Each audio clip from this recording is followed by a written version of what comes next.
Hey everyone, welcome back to another episode of the Rent Prep for Landlords podcast. This is episode number 376, and I'm your host, Andrew Schultz.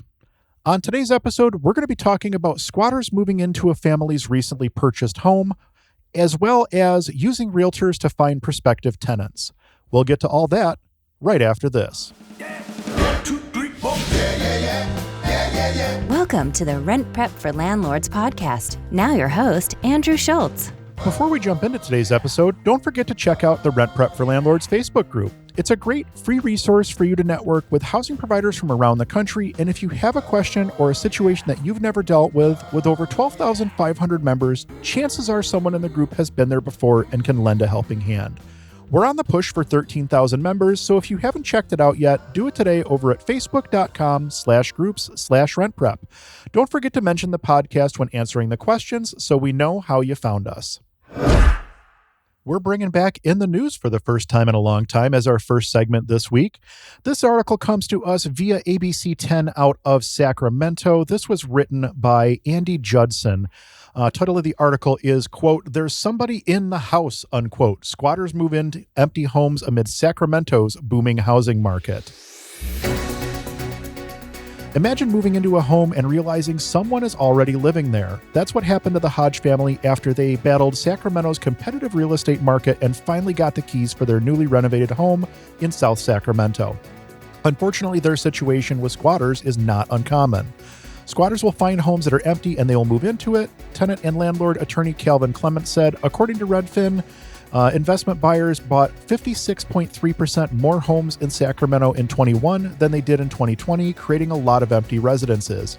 Because of that, people shopping for a home or looking to rent should be aware of squatters. We went after it, Barry Hodge said.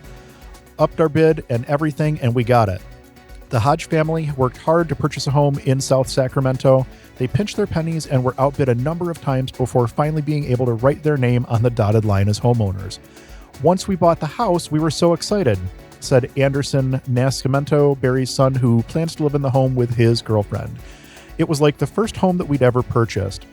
But after leaving the home empty for 2 weeks as they prepared for their move from Daly City, they walked into the new home and found oranges on the floor and smelled some burning plastic. It was at that point that Nascimento recalled, "Oh boy, there's someone in the house." They called the Sacramento police and waited out front. As they stood on the sidewalk, they could see a figure standing in the doorway of their home, just staring at us from the house, she said. And all he did was just close the door. I'm like, what's going on here? They estimate that there were at least 5 squatters in the home for around a week. Squatters find empty homes like the Hodges in a variety of ways. While he didn't want to provide a how-to for squatters, Clements thought that it was important for homeowners and renters alike to know the dangers of them and how they operate. They might see a for rent sign on the house, Clements said. Others simply peruse the ads looking for foreclosure auctions. And once they're in, that's when the real problems begin. At that point, the owner has an issue, Clements said. Unfortunately, it's an issue that Clements is far too familiar with, as he's helped homeowners navigate this tricky situation for decades. I had one case recently that took over a year to get these individuals out of the home, Clements said. The Hodges family case was the best of a worst-case scenario because the squatters were removed by the Sacramento police, but not without a fight. They started telling the police it was their house, Hodge said. He was like, "I have my own rights. I can stay in this house," Hodge said. The cop was just not having it with him. It is a common claim that squatters will make. The occupants may claim they live there. They may have a phony lease that they show, and at that point, it becomes what the officers will call a civil matter, Clement said, meaning you, the landlord, need to handle the situation yourself. To handle it, you or an attorney have to have a written notice served and evict the tenant through court, often a 2-month plus process. Sometimes these crafty squatters will file delaying motions with the court to prolong the process. And then if the inhabitants know what they are doing, they can draw that process out for 3, 6, sometimes more months, Clements said. Realty Roundup property manager Jim Miller has 2,000 plus properties from Stockton to Roseville. He said with the COVID-19 pandemic, they only did virtual tours and took down for rent signs, helping to prevent squatters. We now just do virtual tours. We don't do signage anymore. So you're not seeing, if you will, an abandoned house. But the other thing he has experienced is when a squatter poses as the landlord, renting out an empty home and collecting deposits. I've experienced a couple myself where the homes were rented illegally, Miller said, where there had been deposits and rents taken, down payments, and then people show up with a moving van to start moving in, and they can't move in. Miller said that he's seen some cases where defrauded tenants have gotten into the apartment or home they believe to be theirs, which is an even bigger problem as the property manager, like Miller, now has to go through the lengthy legal process to get those renters out lawfully. Either way, the fake landlord is already vanished. I feel sorry for them because normally they can't find who they've rented the home from, Miller said. For squatters who move into the homes themselves, it often leads to damage. Even when you get the property back, you're now faced with tens of thousands of dollars worth of property damage, Clement said. It's something Nascimento and Hodge dealt with. They had found a mess of food, feces, vomit, and a huge amount of clothing in multiple rooms, including a picked-apart bike being burned in the fireplace, the cause of this plastic smell the family first encountered when they entered the home. After the squatters were removed by police, being charged with trespassing, the Hodge family were left to clean and fix everything. They immediately went to Home Depot and spent over 16 hours cleaning the home. The family also had to repair multiple broken windows, a melted part of their stove burner that was left on, destroyed shower handles, and a flooded dishwasher. The squatters also left behind some alarming items such as knives and drugs, as well as legal paperwork outlining their rights. These people are not stupid. They know what they're doing, Hodge said. We have a lot of compassion for the homeless, but when it's in your face and it's happening to you in that moment, it's difficult to handle.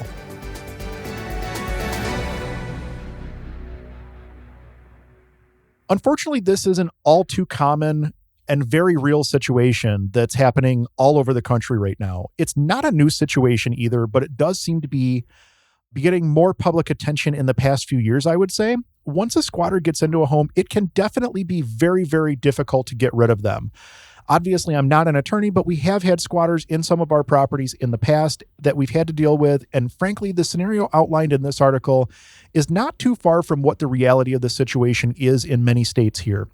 Once someone has possession of the unit, and I use air quotes for that, you may have to go through a full-on eviction process to get rid of that squatter. It can be a lengthy and expensive process.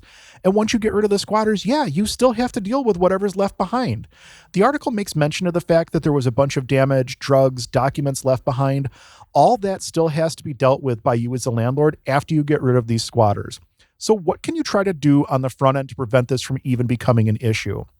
There are a few tactics that I would use to help dissuade squatters from coming onto the property, or at least letting you know that they're there as soon as possible so that you can try to get them out before they set up shop.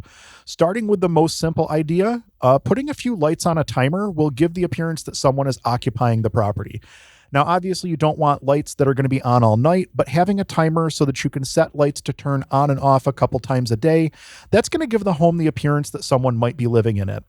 We typically keep our shades drawn or our window coverings closed when a home is vacant, which obviously can make a home look vacant, but it also prevents people from looking in to confirm the fact that it's vacant, which I think is probably the better move. And then obviously, depending on the thickness of your window coverings, you may even be able to see the lights coming on and off through them. Don't forget to address your outdoor lighting at the same time. If you have outdoor lighting, make sure that it's functional and that it's aimed appropriately. You don't want something that's aimed out into the yard if it's supposed to be shining on the back of your property. Squatters don't want to be obvious about breaking into a property. So if a home is lit up outside, it's going to make it much more difficult for them to hide what they're doing, and they're going to be looking for a different target. I do not recommend placing a for rent sign on a property that's vacant anymore. I think that the small amount of people that you may get calling you off of a yard sign is going to be offset by the fact that you're putting a giant red flag in your front lawn. Most people, at least in this market, start their apartment search online. So we've stopped using for rent signs in a lot of instances. More often than not, the people that were calling off of the for rent signs were not really serious inquiries. A lot of times they were neighbors or looky-loos, or they would even end up getting disqualified before they even scheduled a showing. So being that the yard signs weren't really as effective as what they used to be, we've just made the decision to cut that risk altogether and eliminate them. Having people stop by the property on a regular basis is obviously a good idea if that's something that you can do. It's going to, if somebody's squatting or somebody's looking to squat and they're watching this property and considering it, if someone's coming to the property on a regular basis, a squatter's going to take notice of that. They're going to notice people coming and going, and that may be enough to prevent them from even trying to take that risk. I'm not saying that somebody has to be there for an extended period of time or you have to have someone living in the property. But even having someone stop to do a quick walkthrough every couple days will at least let you know that the property is staying secure.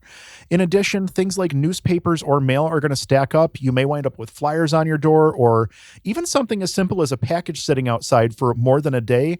All of those are clues to a squatter that that place is empty, and you don't want that. So even something like having the neighbor kid pick up the stuff in the yard for $10 a week or something like that, something like that may be enough to prevent a squatter from choosing your house as the place that they want to break into and live in. And I guess I should mention this, even though it goes without saying, obviously make sure your property's actually secure. If you have a window that doesn't lock properly, get the lock fixed on it so that someone doesn't have a point of entry. Same thing with your doors. Make sure your doors are shut and locked when you leave, and don't forget to change the locks after closing so you know who has a set of keys to the property. Obviously, it sounds silly, but if somebody can crawl through an open window and become a squatter in your property, you've just made their job a whole lot easier. Last but not least, you may want to consider having an internet connection installed to the home so that you can have cameras put up or an alarm installed. This isn't always a viable option on rental properties when you're the only going to be vacant for a short period of time, maybe a couple of weeks, but it might be worth it if it gives you the satisfaction that you have that protection. Obviously, there are a million different options for doorbell cameras, interior cameras, outside cameras, alarms, whatever it is that you're looking to do. Many of those can be installed quickly and easily without even having to bring a contractor in, which may make this a good option if you want that extra level of protection. Honestly, at the end of the day, taking a few basic steps on the front end can really help save you a lot of aggravation on the back end if you wind up with a squatter living in your property. It's not that difficult to make your property an unattractive target. Obviously, there's no guarantee that someone won't still try to break in and become a squatter, but there's probably going to be better targets out there for them to go after.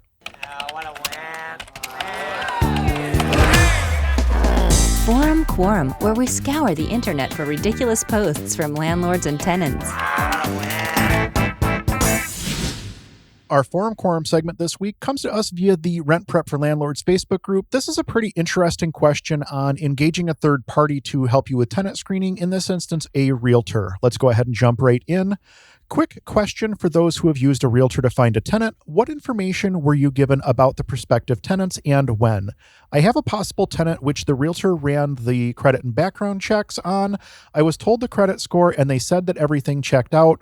Also, he, being the realtor, wanted to sign the lease. So far, I've not received any information and it has been a week. Is this normal? I know I gave up a little control, so it is a little hard for someone who likes to know the details of every step. And again, this one came to us via the Rent Prep for Landlords Facebook group.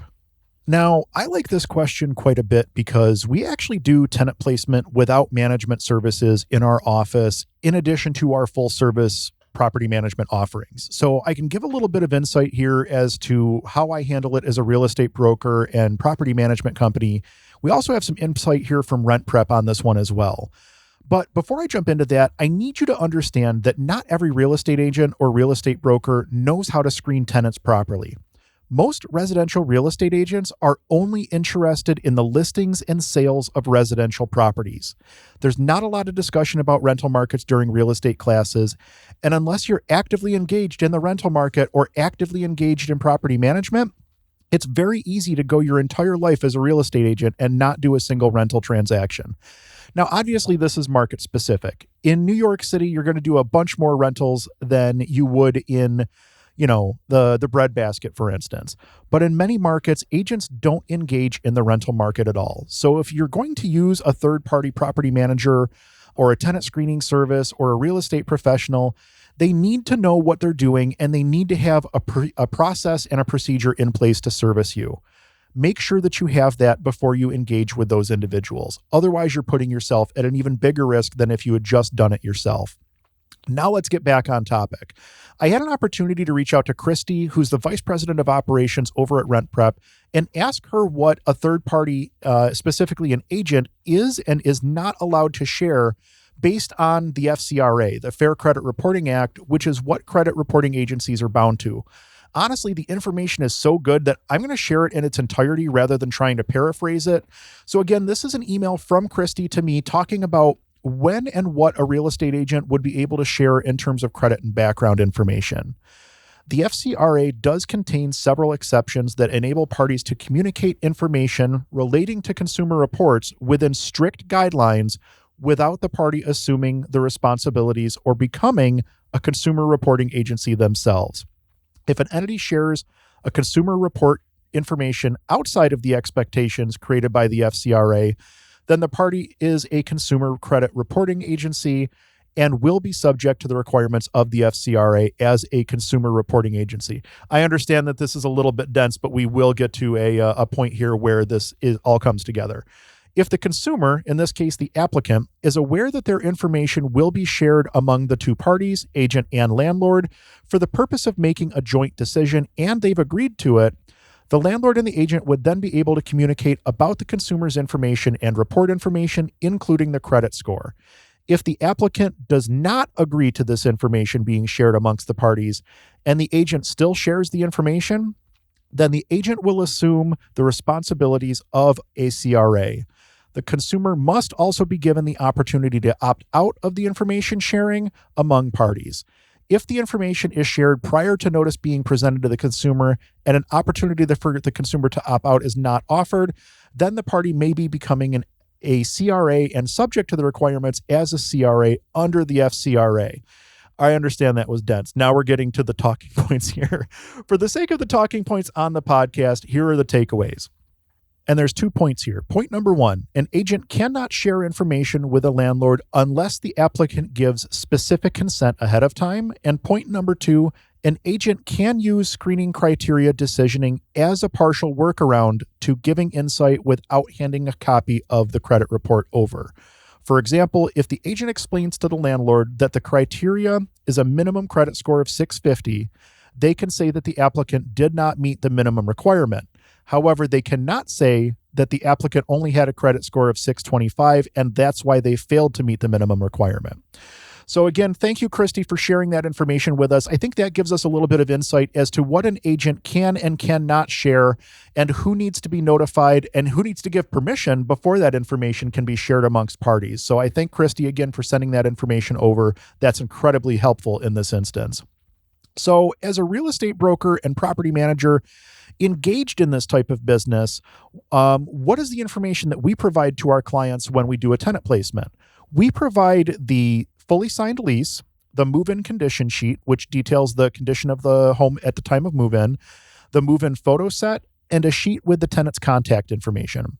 We don't provide any application information to the property owner. We consider that to be our information for internal use only, and it does not get shared. What we do share is exactly what Christy had mentioned in her email. We have our screening criteria broken down into a scoring matrix that allows us to review an application based on pertinent, objective data that takes into account the fair housing guidelines and make sure that when we screen a tenant, we're staying compliant. The last point there is very, very important. I want to take you all on a little trip with me back to the September of 2019. I was at a property management conference in Florida, and the discussion was going on about who gets to approve the tenant selection, the property owner or the agent. And at the time, we were still giving property owners more input on their tenant selection. We'd give the owner information on income and credit scores and things like that because we felt that we were giving them more information to make a good decision. And at this conference, overwhelmingly, other property managers at the conference were doing the exact opposite. They were the ones making the decision when it came to the tenant placement. And when I was listening to the reasons, it all started to make a lot more sense to me. And really, it boils down to essentially 2 main points. So that first point is very straightforward. Number 1, we know what our selection criteria are and that they are fair housing compliant. And the second point is that most property owners don't have a good grasp on fair housing laws. By giving someone who's not trained in fair housing the ability to say yes or no to a rental application, you're opening yourself up to a potential fair housing violation as the agent, and it's simply not worth it. We take fair housing training every single time we renew our licenses. We understand the fair housing laws, and if you're using a good agent or a good property manager, they have a set of compliant, fair housing compliant screening criteria to protect you and to protect themselves from a bad situation where you're going to find yourself in a situation where you have violated a fair housing law. For that reason, we brought those decisions in-house, where we can make good decisions that protect the property owner, the tenant, and our company. That conference, combined with some landlord-tenant law changes earlier in 2019, led to a major overhaul of all of our screening criteria and the development of our scoring matrix. So now we use that scoring matrix every single time that we screen a tenant, and it's completely removed the stress and anxiety from the decision completely. The application either qualifies or it does not, and it's very, very cut and dry. So when do we turn information over to the property owner? We provide it once the tenant moves in and that tenant becomes yours as the property owner. Essentially, on move-in day, we're going to hand you a packet with your lease, your contact information, your move-in documents, and stuff like that. That's when you're going to get that information from us, either the day of the move-in or within a day or so thereafter. The contact information, definitely the day of at least. The pictures may need to be put onto a USB key or something, so it may be a day or two. But we don't turn anything over until after that tenant has moved in, again, because of an exposure issue. We don't want to provide someone with a bunch of information for a tenant that isn't actually their tenant yet. And they're not actually their tenant until they've taken possession of the apartment, at least in our eyes. So that's when we make the decision to turn the information over. In addition, there really isn't any reason that the tenant and the property owner need to be communicating prior to the move-in. That agent should be making sure that the tenant's questions and the landlord's questions are all answered, that the utilities and things of that nature are switched over prior to the tenant moving in, that a move-in condition sheet was taken care of, photos or video were taken, etc. The goal of the agent needs to be to make the transaction as smooth as possible. Number one, secure a great tenant. Number two, make the transaction as smooth as possible for both the tenant and for the property owner. And finally, as for who signs the lease, that typically would be figured out in your leasing agreement. The leasing agreement may give the agent the authorization to sign on your behalf, or you may have some sort of a power of attorney in place limited to just that specific transaction or specific to leasing for that property, something along those lines.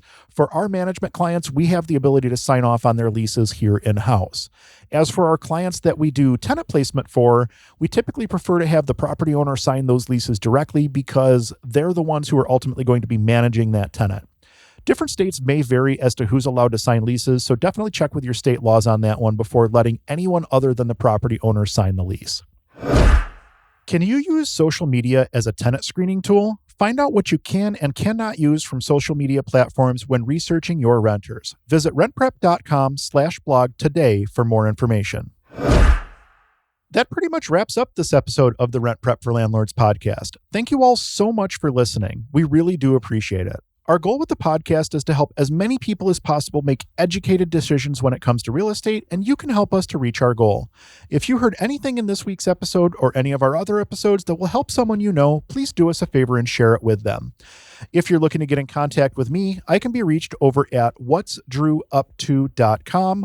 From there, you'll find links to everything going on with me at Own Buffalo, as well as other projects that we're working on.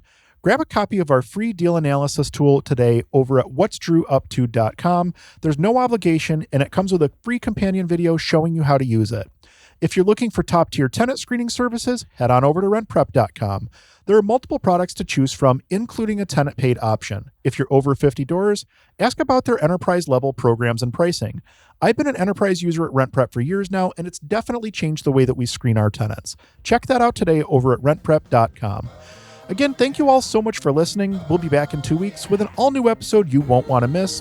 Until then, I'm Andrew Schultz with OwnBuffalo.com for RentPrep.com, and we'll talk to you soon.